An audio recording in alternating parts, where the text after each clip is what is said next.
This is kind of the project out brief for WP2235, where we were developing a shredded waste downdraft gasifier. And this was initiated in 2012. The original statement of need was WPSON 12-3, where I guess the crux of the objective there was to develop approaches to just decrease the size and increase the efficiency of waste energy conversion systems, and really just focusing on either gasification or pyrolysis type processes. So boiling it down a little bit further, looking at how can you get this into standard ISO shipping containers, reduce the amount of parasitic energy losses, and more or less improve overall efficiency. So you wanted to have, I guess, new approaches to portions of the, let's call it, typical waste to energy conversion process for mixed waste streams that would allow you to reduce some of your cube while also still realizing a good enough efficiency such that you're minimally supporting the system but preferentially outputting power beyond that. So the way we took a look at this is, having historically done a fair amount of work in the development of waste to energy conversion systems focused on a military, typical military waste stream of mixed paper, food, plastic, wood, etc. that you might see in a forward field, we identified a kind of a key approach to addressing this would be to develop a gasifier that could just take shredded waste, so therefore reducing the amount of pre-processing equipment you would need, which would address some footprint, also price, and some of your parasitic energy losses. So how to do this, our first objective was, well, what sort of geometry are we looking at so that we have mass flow of the solids through the reactor and we don't see arcing, rat holing, or other kind of core deficiencies of the profile within the reactor as far as mass flow goes. And then determining how big of a reactor, how we would organize internally that reactor such that we see the various reaction zones within there taking shape, and then also what sort of secondary air introduction we might need to effectively convert as much as possible the energy in that waste into a useful producer gas. Do that at a 2/3 of a ton per day scale in the lab, and then also do some design efforts thereafter that would kind of indicate what a system might look like at the 3 ton per day scale. So a little bit of background, I think a lot of people know this, but the driver for this is managing that waste burden in the overseas contingency operations, forward operating base, combat outposts, etc., and really looking at mixed waste streams such that a waste energy conversion system wouldn't impose operational burdens, i.e. you don't want soldiers having to deal with the bulk separation of materials such that you have larger items being pre-sorted and whatnot. You want it to be pretty plug and play. So we had a 5-task program. First step in our approach was to characterize our bulk solids. We wanted to understand some of the key characteristics pertaining to mass flow for shredded waste so that we'd be able to determine some of the design factors and variables.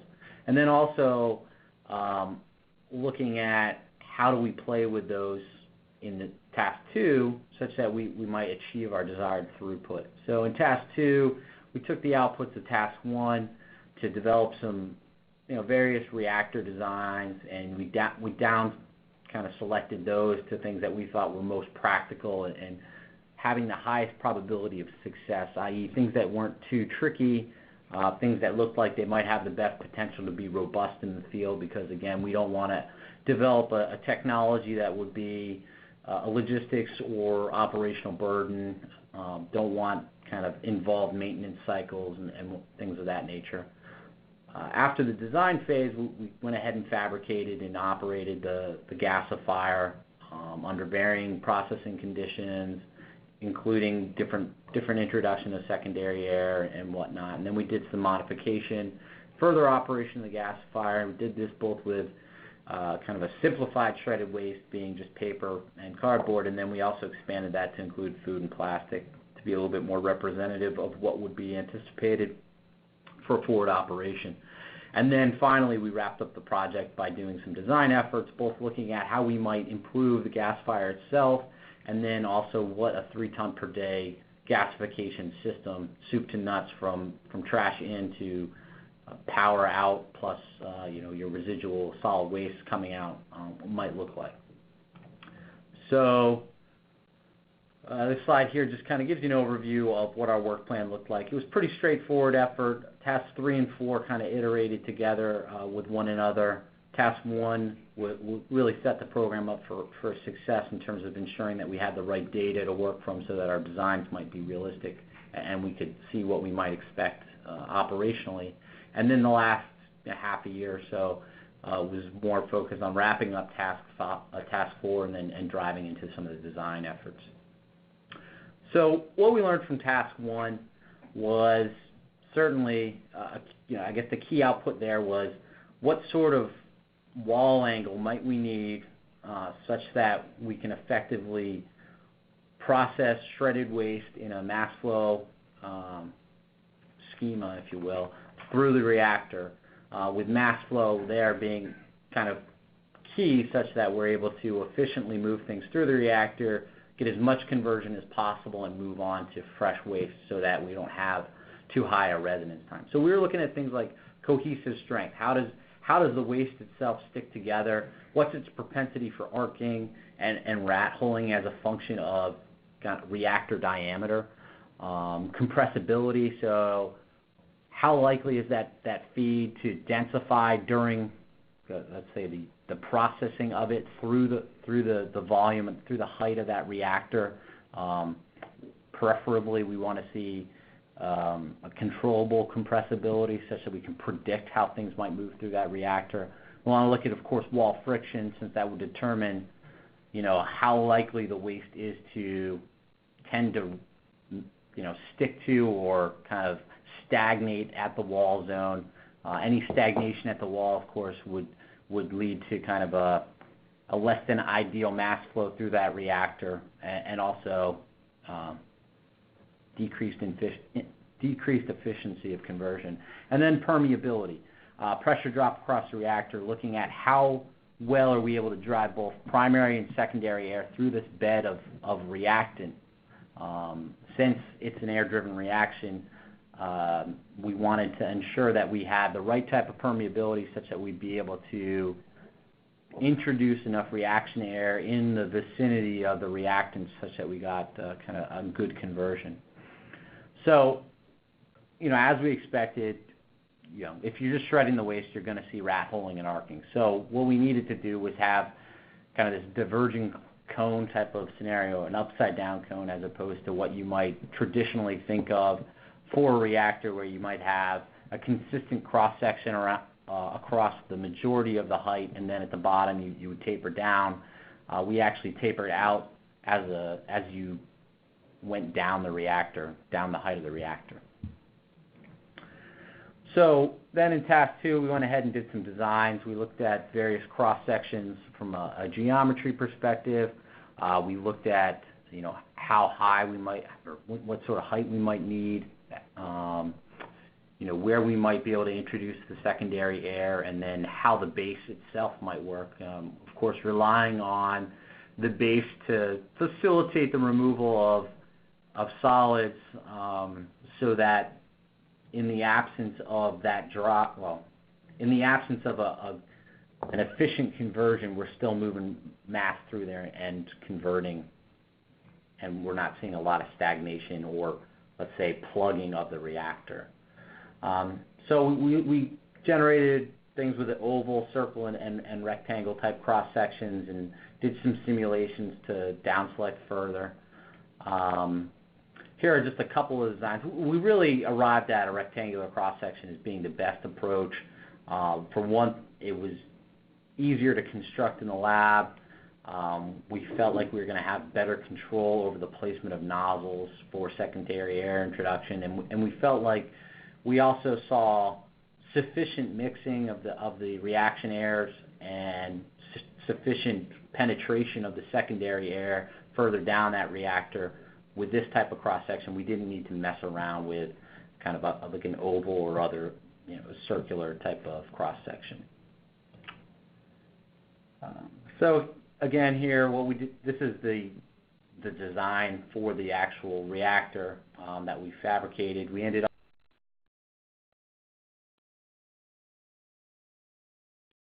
a height of about 61 centimeters, and we had 5 different zones for secondary input, a maximum of 10 CFM per zone, 8 different air injection points per zone. So that left us with effectively 40 different spots along the reactor where we could introduce secondary air. We used carbon steel in the interest of cost, and we lined it with some refractory so that it would have some longevity in the lab. We also instrumented the reactor with thermocouples and pressure sensors so that we could accurately and automatically collect data, so we understood what sort of operating conditions were yielding whatever experimental results we were seeing. We also had flow meters for our primary and secondary air, and we also did gas sampling using gas chromatography. So here's some pictures of the reactor. As you can see, it's kind of a dirty lab reactor, a V1, if you will. I think it's pretty self-explanatory. The one on the left shows you the whole fire tube. The top middle is looking down that fire tube. The bottom middle is the base mechanism for removal of ash and char. And then the one all the way on the right it shows you the fire tube atop the base of the reactor base. Here at the top, we show our experimental setup, so you can see it. Beyond the gasifier, we had, of course, our input manifold. We had a heat exchanger downstream, as well as a flare, and a little bit of cleanup so that we could then, process that gas and really understand what we were generating within that gasifier. So typically, we're running this for 2 to 3 hours at a time. Doing 1 to 10 experiments more or less being dictated based on either the conditions of the processing, i.e., what sort of temperature and throughput, or secondary or primary air introductions rates we might have, or also just looking at different fuel types, so different compositions of waste. So, we're typically operating, at a fairly high temperature throughout all of our experiments as well. And this slide here just kind of gives you a little bit further detail on what sort of things we were looking at in terms of experimental outputs. So, what was the composition of our syngas? In order to look at that, we did some collection and then ran it through a GC. Looking at syngas tar moisture content, so those are kind of key indicators of how efficient we are operating the reactor in terms of the conversion of the solids to a clean burning syngas. Ash output also not only indicates how well we're operating, but it's also characteristic of the waste processing itself. So if we were processing high ash materials, we're going to see higher ash output than we would for things with less ash. Solid fuel flow rate, so ensuring that we consistently monitored how much waste we were introducing and at what rate, and then also what was the output of the syngas in terms of its flow rate. So this slide here it shows you the top 2 dots are theoretical values for the energy content we would expect for the syngas for those 2 types of waste streams that we were looking at. So the one on the left was without plastic and food, and the one on the right included plastic and food. And as you can see, in both instances, we operated below the theoretical value for the given waste stream, and we were a little bit closer when we didn't have food and plastic involved. And we'll get into some of the information, but really our determination was this boiled down to how effective the secondary air introduction was. We observed that with the inclusion of food and plastic, you were more likely to get a denser bed as you move down the height of the reactor, and so as a result, you'd be less effective in introducing your secondary air. This is some more data. It just shows you the number of tests. So we ran quite a number of test runs on the two different waste streams, and I guess that's really what this represents here. It just kind of gives you an idea of what we were doing experimentally. So key outcomes of task 3 and 4. What we did do was we were successful in demonstrating the ability to achieve bulk solids mass flow without stagnation through the reactor without bridging or arcing. Now this was of course done at some expense to a high efficiency conversion, but we were effective in moving things through with bulk solids mass flow. We did demonstrate uniform velocity across a given cross section. So what that said to us was that we didn't have a lot of stagnation at the walls or any significant arching or rat holing at a given cross section. We did, of course, identify that secondary air placement is crucial in the pyrolysis zone, and also that we needed to further drill into that in order to be more efficient in the conversion. And finally, we did see suboptimal producer gas energy content, and we really think that it's the processing conditions and primarily looking at that secondary air and how it's introduced and at what rates and where along the reactor in order to get higher conversion efficiency. So then moving into task 5, our design parameters where we're looking at a 3 ton per day system. So we went with 200 pounds per hour shredded mass flow rate through the system. Desired syngas output of around 130 CFM and assumed around 5% residual ash by weight, which is a typical output for this type of waste stream when doing downdraft gasification. So this resulted in a design for a scaled-up reactor, keeping consistent with our taper angle from the experimental reactor of 5 degrees. The rectangular dimensions went up to 21 inches by 14 inches, so significantly larger than the experimental reactor, which was 10 by 15 centimeters, so 4 inches by 6 inches. Cross-sectional area at the top was about 2 square feet, and at the bottom, just shy of 5 square feet. So that gives you a good idea of that, I guess, diverging taper. Height of about 4.5 feet, a volume of 14.5 cubic feet, and a waste residence time of just shy of 1 hour. So it takes about an hour for waste to go from introduction at the top of the reactor and be converted into syngas through the bottom. So then we also did some airflow modeling, and Leslie Sauce, Dr. Leslie Sauce is on the line as well, and she prepared the next 2 slides kind of as a part of the wrap-up of the effort.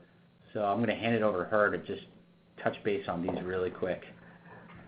Okay, so we based the models on keeping the resistance the same as we did for the prototype, the lab prototype. And with doing this, we did a series of tests using 8 nozzles and 16 nozzles. So there's 8 nozzles per ring. So the first 3 tests that are shown there just use the top ring, and then the ones with 16 holes use both the top and the bottom ring.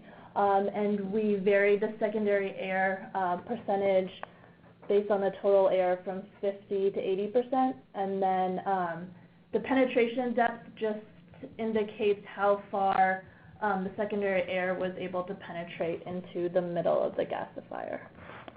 So on this slide, these are just representative images of what the secondary air penetration looked like.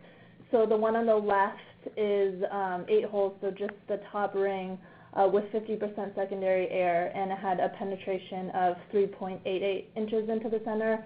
And if we compare this to the highest percentage of secondary air, which in this case was 80%, we can see that we increased the penetration towards the center to almost 6 inches. And then if we go ahead and look at using 2 rings, so 16 holes, the penetration is slightly less with 50%, which is 3.63 inches towards the center, and then the 80% is around 5 3/4 inches towards the center. So kind of takeaways from this, if we were to continue doing research or you funded somebody else to continue doing research on this type of reactor, one of the first things you'd want to look at is kind of verifying these theoretical results in the lab, and then looking at, well, one of the key questions you would have is if you're using 2 rings, does giving up a little bit of penetration towards the center actually buy you more because you're doing it kind of at 2 different heights within that reactor, or is it better really just to focus it primarily at one zone? So those would be some experiments you'd want to execute in order to answer those questions. And then the next 3 slides are CAD renderings of, okay, well, what would a gasification system look like, including that reactor that we discussed right here in this slide. I'm trying to go back really quick. A reactor with, these types of design characteristics. So going back to this slide here, this just kind of shows you a blow up of the gasification system. So this would be your gasifier with, actually no. Actually, this would be your gasifier with the flare coming out the top. So your gasifier is here, goes down here, flare comes up the top. Control cabinets, and then the next 2 will just kind of give you, what's that look like in the grand scheme of things. Excuse me. So you'd have your pre-processing would really be consisting of doing some shredding, potentially a little bit of drying. That would be then be fed into your gasification system here, and then go into your power plant. And you'd have waste discharge at the bottom of your gasifier here, and you might potentially have some waste discharge over here depending on what sort of fly ash you're collecting in your air filtration system. And this is just a containerized view. So more or less demonstrating that the design would meet the requirement for an 8x8x20 ISO container as being your kind of primary building block for your deployable system. So budget information, the majority of the work was done here at InfoSciTex. We did have a major subcontractor in MSW Power. They're a company that we spun off a few years back, predominantly focused on manufacturing efforts and really the commercialization of waste energy and other waste processing related equipment. So we had those guys involved from a kind of design to manufacture and some, subject matter expertise with respect to different processing equipment and the operation of a reactor. Next slide. So a transition plan.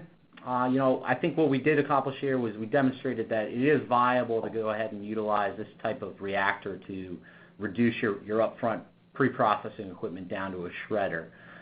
We were able to effectively realize bulk solid flow through the system, and we did see pretty consistent kind of flow schema given cross sections. So the real questions from a utility perspective would be, does the research to date warrant moving forward with kind of the guise of, are the operational deficiencies, so not really being as efficient as ideal in the conversion of all that energy and that waste to electricity, are those deficiencies due to the kind of other benefits that come along with that, is that acceptable? And so that depends on the operational user. If you're someone like PM4 Sustainment and you're predominantly interested in managing your forward waste footprint, and you're not so much concerned about how much energy you might get out of a waste energy conversion system, perhaps this gasifier is where you need it to be, that you could do a scale up in a DEM val and see what comes out. If not, if you'd like to see more efficiency, then the recommendation would be that someone continue the research and look at some of these design questions that we've come up with, really specific to that secondary air configuration. So opportunities, commercial market, we've been partnered with MSW Power, and they're really focused on the commercial market. So this is a gas, their interest in this gasifier is, when you talk about commercial market, price point is critical. So if you can reduce the amount of capital equipment going into these mobile chem plants, you're able to reduce the purchase price for people, and you might see more early adopters.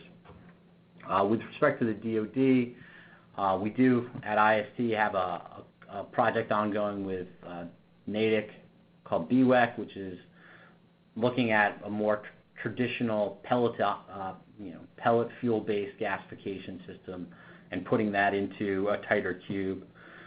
And there will be a DEM val there at Fort Benning.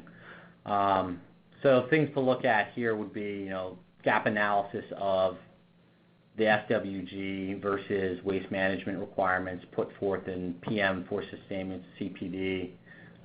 Look at perhaps additional funding to introduce a modification to that BWEC system that would have a smaller footprint and less complex solid waste pre-processing system and utilize the solid waste gasifier or shredded waste gasifier. JDW2E is obviously a place where results should be presented to increase some exposure to that DOD kind of interest group in the waste energy field. And then there's also beyond, obviously PM4 sustainment and others that aren't necessarily tied into JDW2E that might have some interest in the technology. So conclusions, again, I guess I'm beating this drum, but we did achieve solid mass flow through the reactor, so that was a key accomplishment. And we do believe that if there's a desire to utilize this approach but have improved energy yield, then further research should be undertaken by someone, be it us or another party, to look at how you might more effectively introduce the secondary air to get those conversions further down within the reactor. Publications, we did present at two different conferences, an AICHE one and then an energy conference, most recently in February 2015. Having trouble getting this slide to advance.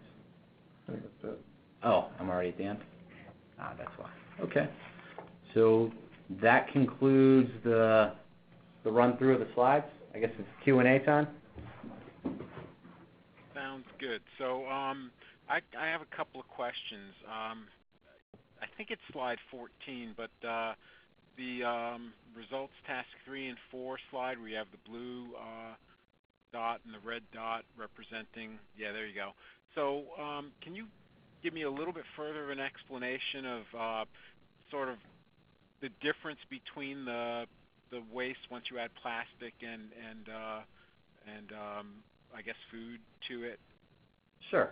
Yeah, so when you have the plastic would obviously increase the overall energy content of the waste. Food might bring it down some.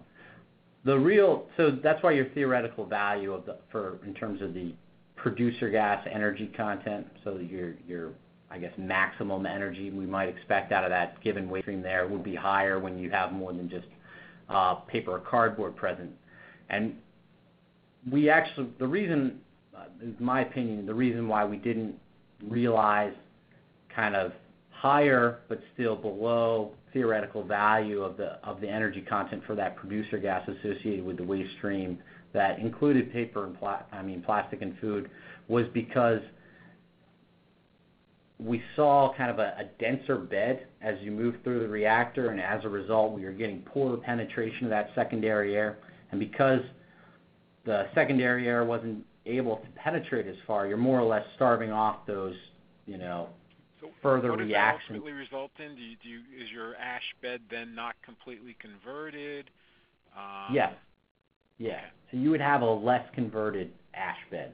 Well, yeah. So you're not fully converting your hydrocarbons into methane, hydrogen, carbon monoxide. So I think in the pyrolysis zone where we're getting less complete combustion than we would ideally like to see, that kind of is the driver for why our downstream energy content is not sufficient.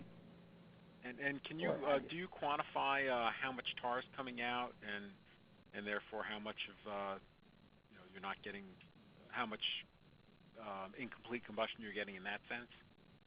We didn't quantify it. There are quick and dirty tests to see how tarry or gas are, but it's kind of a. So you just more, cleaned it up, but you didn't calculate. Okay. Yeah, it's a qualitative thing too. You can put you can do a quick swab and see, okay, well, how tarry are we operating, but we didn't quantify it, no. Okay. Because I was thinking in terms of mass balance, that might be a real key. Yeah, absolutely. Absolutely.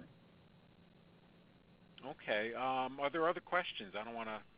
Yeah, this is Neeru, and a question. You mentioned that you are looking at some incomplete combustion. So is there like a carbon monoxide to carbon dioxide ratio or something like that you have looked at? There is. I don't have it off the top of my head or in front of me, but yeah, certainly you're looking at. Yeah, because you need to have a certain amount of carbon monoxide in your syngas in order for it to be kind of have the right amount of. We could follow up with that data if you have an email address or something. I was going to say that data is available in your final report, is it not? I believe it is. Okay, I hope so, but yeah, because that yeah, is if the data is in the final report, that'll be fine. I just was wondering okay. that, in terms of carbon monoxide output, does it pose any kind of danger to, people out in the area? No, because it's all self-contained. The whole process is operating under vacuum, because you're using the suction of a blower, or if you have a generator connected to it, you're using the suction of the diesel cycle, which you would have a blower, I guess, to feed the aspiration of the diesel. But it's all contained, so the only emissions you have from the system are actually out, either if you're flaring because you're in startup mode, or in your exhaust from your generator.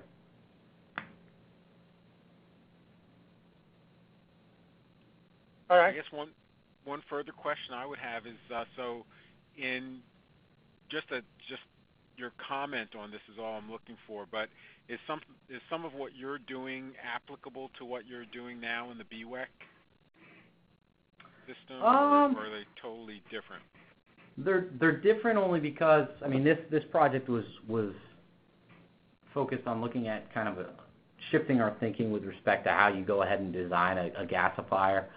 And the gasifier used in the BWEC effort is, let's call it a more traditional downdraft gasifier, where we're utilizing pellets and we have a consistent cross-section across the majority of the height, and then we taper down a little bit as we're pulled through a reactor base as well, to facilitate some of the breakup of clunkers and clinkers and ash and things of that nature. So I think while both efforts are focused on how do you have a more efficient footprint, right? So get things into cube and containers that are kind of more consistent and tailor into kind of a logistics-friendly operation overseas. There's a departure in the gasifier, which would then, if you were to say, well, I would like to plug this gasifier into something like the BWEC system, you could do that, but you wouldn't be utilizing a portion of the solid waste pre-processing after the shredder. You'd basically divert from the shredder right to the gasifier, as opposed to going through this pelletization process that currently is utilized in the BWEC system. And I think I have one more question. I have one more question anyway, and that's, let me think about this and see if I get it right. So in going forward right now, where would you say you're at, and what would you say your next steps would be? You've in some of your previous in-progress reviews, I've seen different methodologies for getting secondary air further into the system. And is that the key here, or are there other things that need to be done to get this to a state where it's potentially transitionable? I think that's the key, because really what we're seeing is kind of an inefficient conversion, which I think really speaks to the secondary air. So, the primary air is only getting so far through the reactor, and then then the bed gets a little denser, and that's where you need to inject the secondary air to kind of continue on those reactions. So our thinking is that if we were to continue research, we would focus on both, as Leslie covered on those two slides. First, we would look at how do you divert the right amount of secondary air to either one or two rings, two different zones within that reactor. Subsequent to that, you might look at different ways to, inject that air in terms of what sort of angle off vertical you might introduce that. There might be some benefit to doing it slightly upward or slightly downward, as opposed to more or less normal to the wall. So that's where our thinking has been in terms of what we would focus on. We felt like the approach to utilizing this diverging cone and kind of its viability has been demonstrated, but it still needs some work in order to be efficient and effective. Anything else? Are there any other questions, comments?